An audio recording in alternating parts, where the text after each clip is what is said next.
un sistema que hemos definido y nos interesa lo que va a pasar aquí adentro en cuanto a la disponibilidad de agua. La entrada de agua a este sistema es la precipitación. Ya vimos que hay un escurrimiento, en este caso el escurrimiento superficial. Ya ustedes hicieron el ejercicio para calcular la precipitación que puede entrar en el sistema, que en este caso puede ser una cuenca hidrográfica, cuánta agua va a escurrir, y hay dos términos más, que ambos son de salida. Uno es la evapotranspiración y el otro es la infiltración. Entonces, el balance hídrico implica o va a ser igual a la cantidad de precipitación que se está recibiendo, menos lo que escurre, que sale, menos lo que evapotranspira, menos lo que se infiltra. Esto implica que este balance, esta cantidad que va a quedar aquí de agua, puede ser positiva o negativa. Si es positiva, qué bueno, porque implica que habrá un exceso de agua, pero si es negativa, implica que habrá un déficit de agua. Entonces, vamos a hablar acerca de la evapotranspiración, abreviada ET. Como se señala aquí en el texto, el término involucra dos procesos diferentes, la evaporación y la transpiración. Todos hemos escuchado transpiración, sobre todo cuando la aplicamos a humanos y la relacionamos con el sudor. En realidad, en la transpiración, al igual que la vegetación, lo que estamos haciendo es abrir nuestros poros y tener un intercambio con el entorno inmediato, en este caso la atmósfera. Entonces hay un proceso de cambio de fase del agua que pasa del estado líquido al estado gaseoso. Evidentemente nosotros estamos también formados por agua y por lo tanto podemos tener ese intercambio. Bueno, entonces, primero la evaporación. Es un fenómeno físico y como se establece, por definición, el agua pasa del estado líquido al estado gaseoso. No solo eso es la evaporación, proceso de la sublimación, donde el agua puede pasar de sólido a vapor, como es el caso desde la nieve y desde el hielo. Entonces, por ejemplo, si esta es abundante o aunque no veamos necesariamente los charcos en la superficie, la evaporación se produce desde el suelo. Igual, después de una precipitación, finalmente quedan gotas de agua en las hojas de la vegetación y desde ahí se puede producir la evaporación. Desde luego, la evaporación también se produce desde cuerpos de agua, como son los lagos, los ríos, los embalses. Como ya comenté, después de una precipitación o aunque no haya precipitación, la evaporación no se produce necesariamente desde la superficie terrestre. Se puede producir desde el suelo. Hay agua infiltrada que se evapora desde la parte más superficial del suelo. Si nosotros vemos las diferentes zonas o el perfil del suelo, hay una pequeña zona donde están las raíces de la vegetación que se llama subzona de evapotranspiración. Después estará la subzona intermedia, aireación o la zona badosa. Pero en todo caso, lo importante es que esta subzona de evaporación, aquí hay agua. Evidentemente la vegetación está tomando agua para poder vivir y desde ahí el agua líquida se puede evaporar.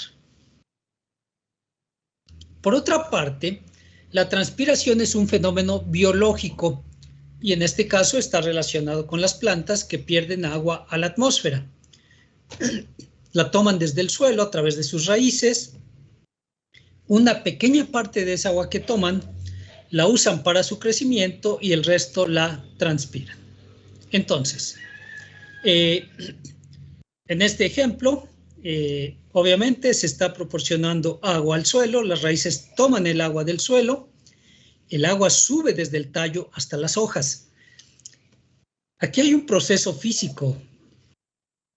Fíjense que pues finalmente esta agua sube, pero porque la planta misma está favoreciendo que suba esto, está realizando un trabajo. ¿Cuál es el árbol más alto que ustedes conocen que existe? El árbol del tule, doctor. Ese es uno de los más antiguos, pero no es el más alto. ¿Algún otro? El coco. ¿Cuál? Las palmeras de coco. ¿Cuántos metros miden? No tengo idea, pero unos 30 fácil, las más viejas. 30 metros. Bueno. Los árboles que están en California, que son como secoyas, creo, miden como 50 metros o 30, no sé, yo creo que hasta más.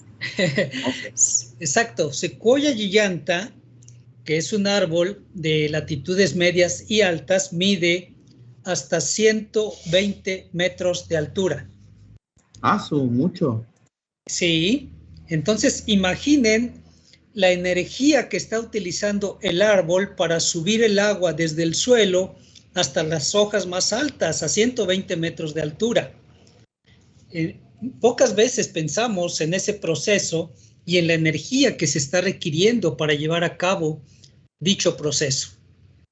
Pero bueno, entonces, una vez que el agua llega a las hojas, a partir de ahí, cuando se abren los estomas, que son esos pequeños orificios de intercambio gaseoso, sabemos que la vegetación toma el dióxido de carbono desde la atmósfera, pero cuando toma el dióxido de carbono, al aperturar, entonces el agua sale en forma de vapor. Y a ese proceso es lo que se le conoce como transpiración. Debido a que esos procesos son difíciles de medir por separado, y finalmente lo que nos interesa es cuánta agua total está pasando del suelo a la atmósfera, ya sea por la evaporación o por la transpiración. Entonces se consideran de manera conjunta la evaporación y la transpiración. ¿Cuáles son los factores que influyen en la evapotranspiración? Bueno, depende del poder evaporante de la atmósfera, la cual a su vez depende de estos factores. La radiación solar, desde luego, no es lo mismo la radiación que se recibe en las zonas tropicales que en las zonas medias, que en las zonas altas del planeta. Cuando hablo de zonas tropicales, ¿a qué latitudes me estoy refiriendo? ¿Alguien lo sabe o lo intuye? Puede ser cerca de los trópicos. Ajá, ¿y numéricamente?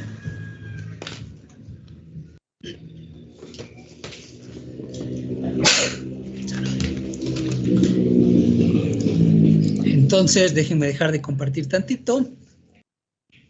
Perdón, es que... Ajá, ok, el chat casi muy delgadito. O podemos tener un vector así. Perdón. Entonces, el vector está recorriendo desde la zona ecuatorial hasta el polo, de tal manera que en este recorrido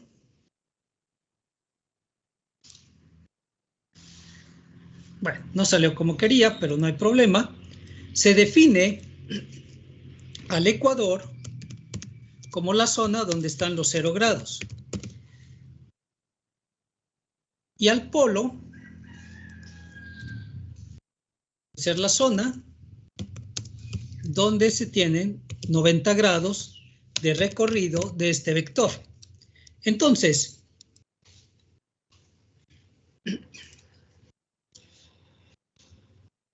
jugando un poquito, bueno, no jugando, definiendo entre los 0 y los 30 grados, tanto norte como sur,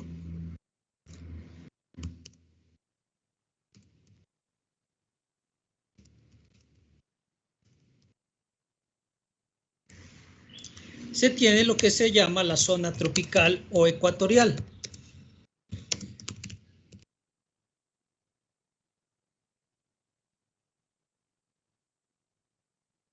Después, entre los 30 y los 60 grados de latitud,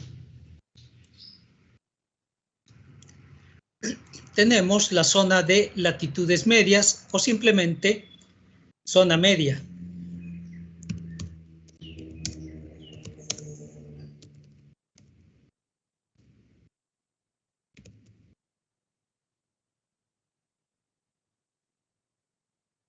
Algunos le llaman también zona templada. Y finalmente, lo voy a poner de este lado, entre los 60 y los 90 grados de latitud,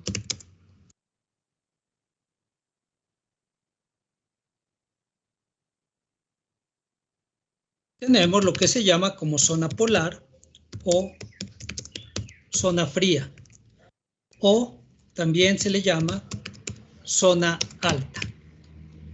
Entonces, las características de estas zonas es que en la zona ecuatorial es donde se recibe la mayor cantidad de radiación a lo largo del año, no hay una variación significativa. En la zona de latitudes medias la radiación es menor y se tiene una interacción con la zona polar, desde luego, la cual es pues la parte fría de nuestro planeta.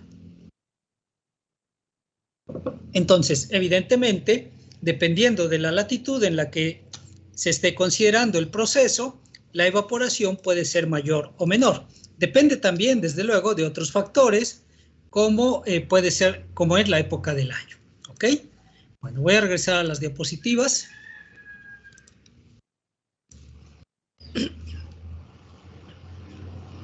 ¿Ya se ven? Sí, ya se ven. Sí, ya se ven. Ok. Muy bien. Entonces, como comenté hace un momento, la temperatura está muy relacionada con la radiación. La humedad.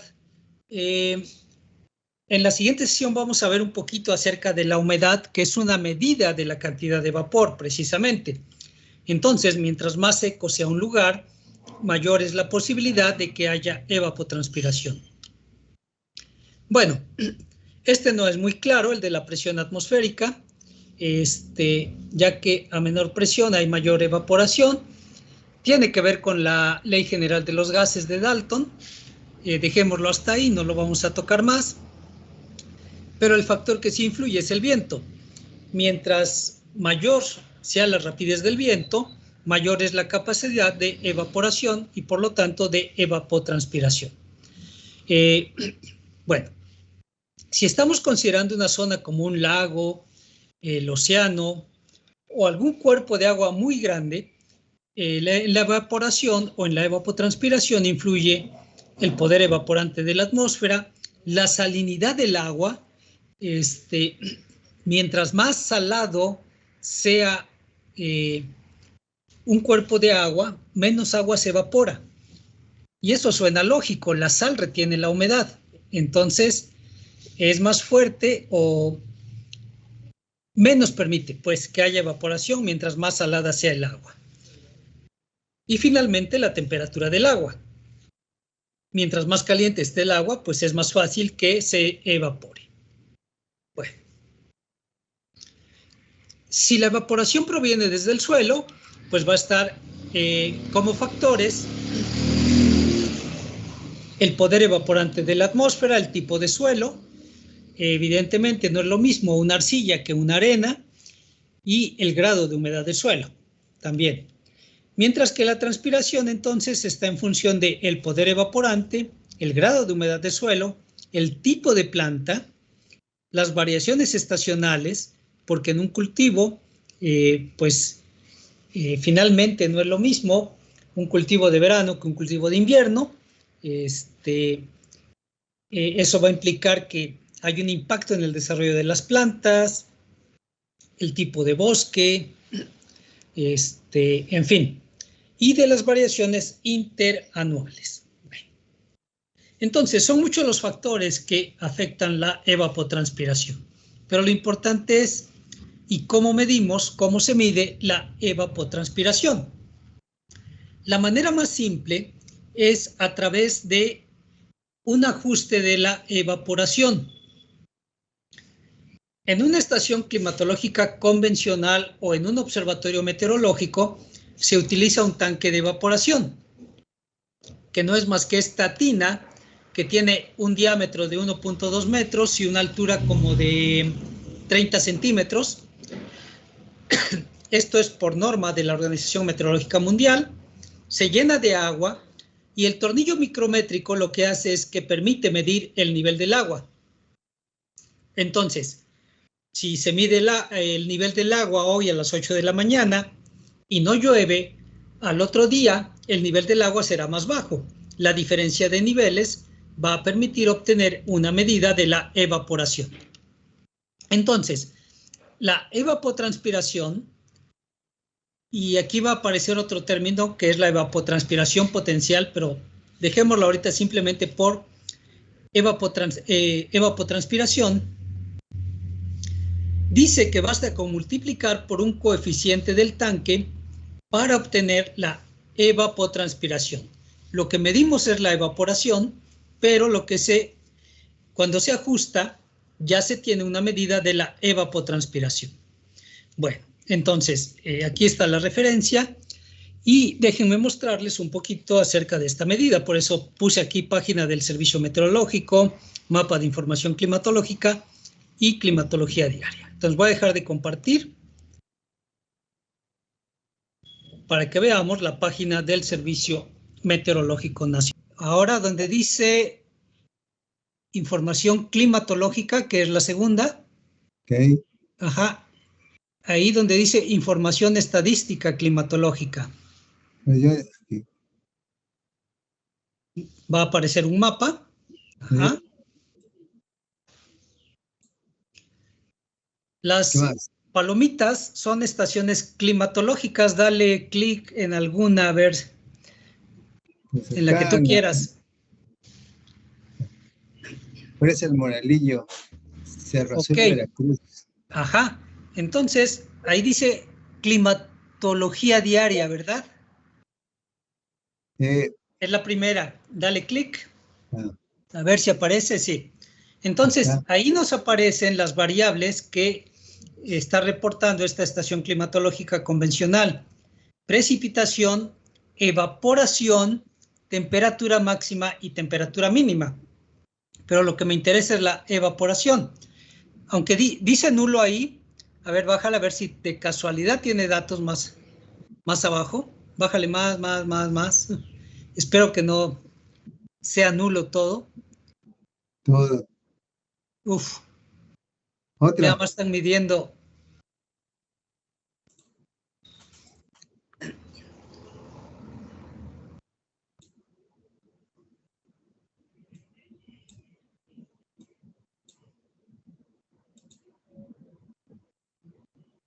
Climatología diaria. Ajá. Es que lamentablemente esa variable que es tan sencilla, están dejando de medirla. Ahí está, ya apareció. Entonces, los valores que aparecen ahí, sí, ahí deténle un poco. Igual, van a aparecer como una lámina de agua, van a aparecer en milímetros, 8.2, 3.2 y así sucesivamente. Entonces, esta variable está muy relacionada con la precipitación. Bueno, solamente quería mostrarles que de esta variable, pues también se tienen medidas. Gracias, Martín. Muy bien.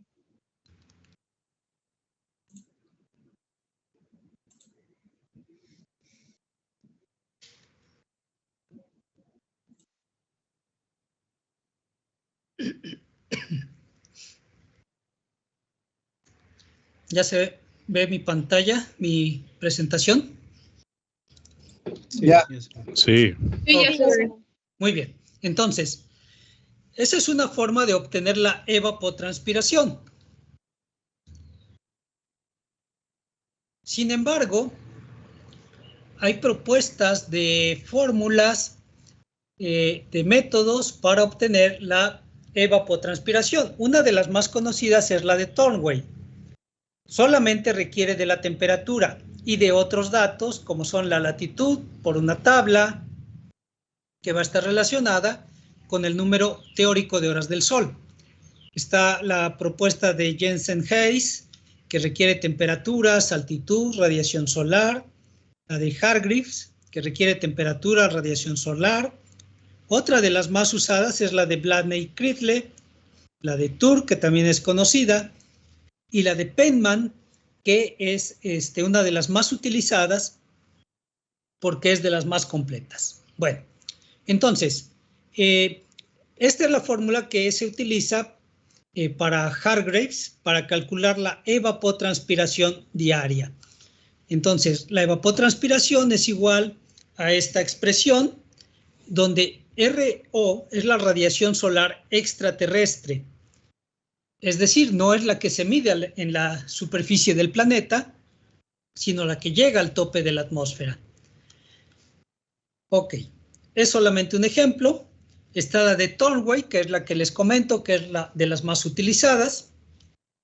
Empieza por calcular un índice I minúscula, que sirve para calcular el índice I mayúscula, que finalmente este índice I mayúscula, en combinación con la temperatura, permite calcular la evapotranspiración mensual. Bueno, está la fórmula de Coutances y Turk también. Y está la fórmula de Turk. Okay. Entonces, Martín, ¿me ayudas a reproducir el video de YouTube? Por favor, sí. Me lo envía por chat. Está en el WhatsApp. Perdón, está en el chat de aquí de la clase, sí. Es medición de la evaporación. Evapotranspiración, sí. A ver, dame chance de compartir entonces. Compartir toda la pantalla. Compartir. Ahí está. ¿Es este? ¿Sí se ve? Vamos a ver. ¿Sí es? Sí, ese es. Ok.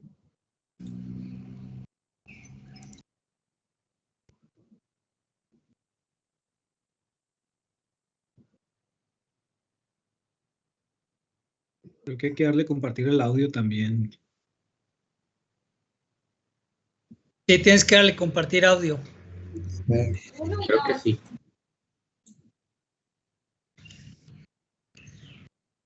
Cuando lo pones en compartir, te debe de aparecer ahí una pestañita en la parte inferior y dice compartir audio y hay que moverle ahí. Ok.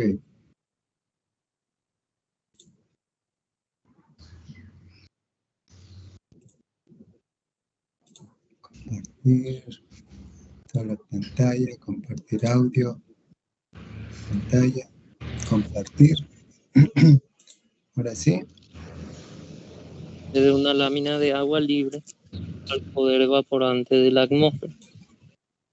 Podemos ver acá en la imagen todo el volumen. Los elementos que se utilizan. Y ahora vamos a describirlo de forma más técnica, digamos. O sea, cómo está estandarizado. Así, el equipo básico de medida es el tanque de evaporación, recipiente de tamaño estandarizado, tanque de clase A igual a 1,2 metros de diámetro y 25 centímetros de profundidad. Y con un tornillo micrométrico para medir el nivel de agua con precisión. Y obviamente si podemos medir más como cuánto desciende el nivel del agua con una regla, pero los resultados que obtendríamos no serían muy exactos, así que usamos aparatos más que nos den resultados más favorables, más exactos, digamos. Lógicamente, al lado siempre debe existir un pluviómetro Por ejemplo, si en el tanque, vamos a dar un ejemplo práctico, en el tanque ha bajado 2 milímetros y en el mismo periodo han llovido 3 milímetros, la evaporación ha sido de 5 milímetros.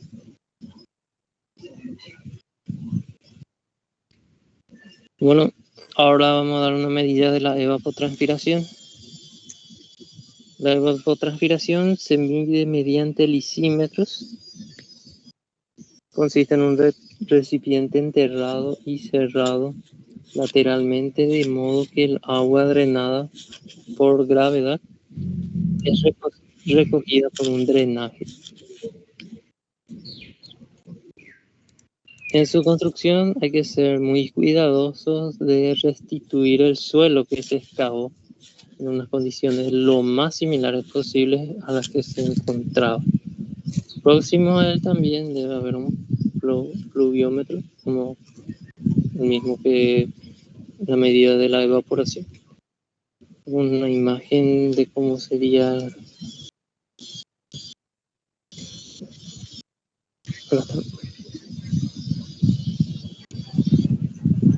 Ponemos el pluviómetro otra vez. El agua se infiltra.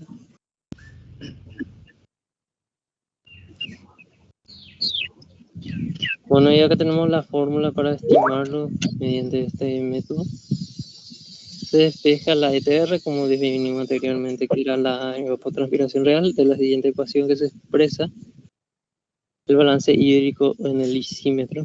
Precipitaciones que van a ser igual a la evapotranspiración real más la infiltración más el almacenamiento. Hasta ahí, Martín. Y el incremento del almacenamiento, o lo que... Ok. Gracias. Bueno, lo que yo quería mostrarles en este caso es el hecho de que la medida de la infiltración es una de las variables más complicadas de medir por lo que implica. Hay algunos equipos que son relativamente sencillos, pero en este caso, mientras más sencillo sea el equipo, más inexacto va a ser para medir la evapotranspiración. Entonces, los lisímetros, que son los equipos que se utilizan, como ven, pueden ser tan complicados de tener que tener a la vez un pluviómetro, abrir un hueco, medir las cantidades de agua que se reciben y que se van, en fin, no es algo tan simple. Había pensado en poner un ejercicio para que calcularan la evapotranspiración, pero bueno, al final decidí no hacerlo por la falta de información que se tiene. Se puede hacer solamente con la evaporación de acuerdo a lo que vimos. Pero bueno, es simplemente el cómo se calcula y el cómo se mide la variable. Vamos a ver ahora, regreso a mi presentación.